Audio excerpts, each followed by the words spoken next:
আরে শীতের দিনে স্নানের জ্বালা, খাওয়ায় তো নেই বাঁধনি। ঠান্ডা জলে চুবলে প্রাইজ কড়াইশুটির ঘুগনি।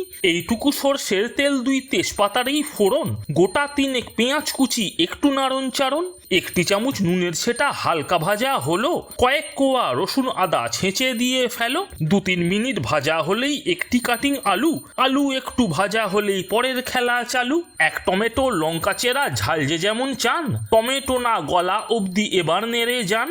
1 চামচ কাশ্মীরি মির্চ, হলুদ, ধনে, জিরে ঝপাত করে ঢেলে দিয়ে একটু নেড়ে চেড়ে 150 ml জল দেব, নইলে যাবে পুড়ে। কষে জল টেনে 300 কড়াইশুঁটি ছেড়ে স্বাদ মতো নুনটি দিয়ে 3 মিনিট কষে, ঝোল যেমন খাবেন ঠিক তেমন জলে ভেসে। জল কতটা টানালেন সেদ্ধ হওয়া চাই, যেমন মর্জি তবে এবার নামিয়ে ফেলুন ভাই।